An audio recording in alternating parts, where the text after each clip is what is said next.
Then we started our struggle together.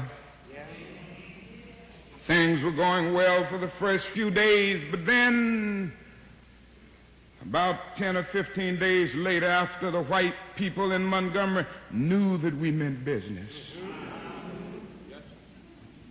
they started doing some nasty things. They started making nasty telephone calls, and it came to the point that some days more than 40 telephone calls would come in, threatening my life, the life of my family, the life of my children. I took it for a while in a strong manner, but I never will forget one night very late.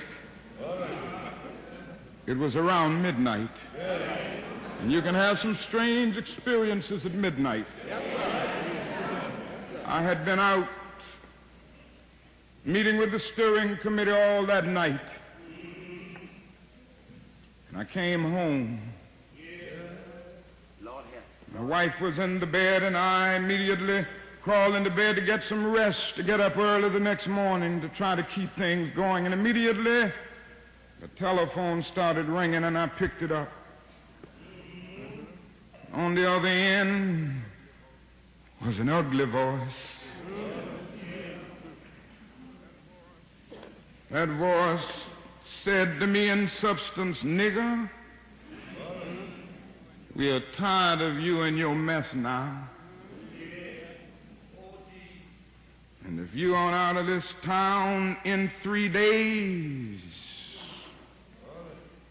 we're going to blow your brains out and blow up your house." I had heard these things before, but for some reason that night it got to me. I turned over and I tried to go to sleep, but I couldn't sleep. I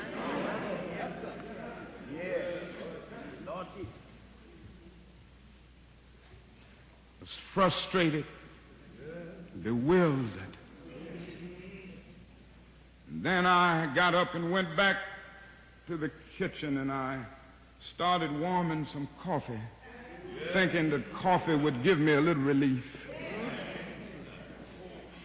And then I started thinking about many things. I pulled back on the theology and philosophy that I had just studied in the universities, trying to give philosophical and theological reasons for the existence and the reality of sin and evil. But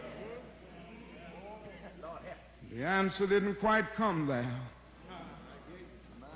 I sat there and thought about a beautiful little daughter who had just been born about a month earlier. We have 4 children now, but we only had one then.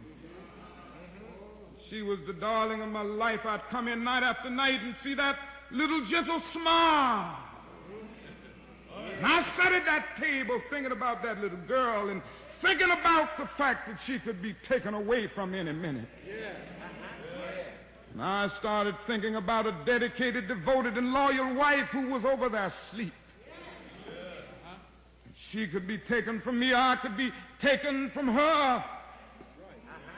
And I got to the point that I couldn't take it any longer. I was weak. And something said to me, "You can't call on Daddy now. He's up in Atlanta 175 miles away. You can't even call on Mama now. You got to call on that something and that person that your daddy used to tell you about. That power that can make a way out of no way."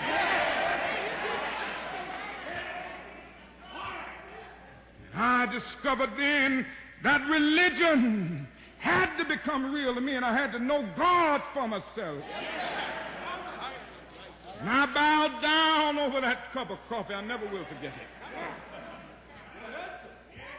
Oh, yes, I prayed a prayer, and I prayed out loud that night. I said, "Lord, I'm down here trying to do what's right. I think I'm right. I think the cause that we represent is right. But Lord, I must confess that I'm weak now, I'm faltering, I'm losing my courage. It seemed at that moment that I could hear an inner voice saying to me, Martin Luther, stand up for righteousness. Stand up for justice. Stand up for truth. And lo, I will be with you even until the end of the world. I tell you, I've seen the lightning flash. I've heard the thunder roll. I've felt sin breakers dashing, trying to conquer my soul. But I heard the voice of Jesus saying, still to fight on. He promised never to leave me, never to leave me alone. No, never alone. No, never alone. He promised never to leave me, never to leave me alone. Sometimes I feel discouraged. And I don't mind telling you this morning that sometimes I feel discouraged. I felt discouraged in Chicago.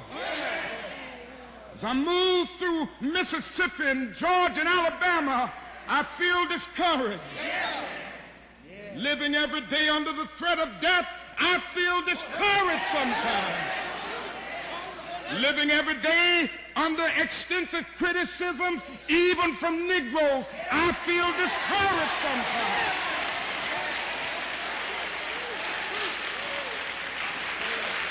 Yes, sometimes I feel discouraged and feel my works in vain.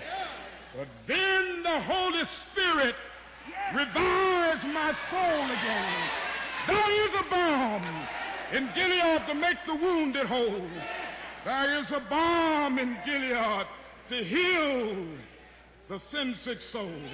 God bless you.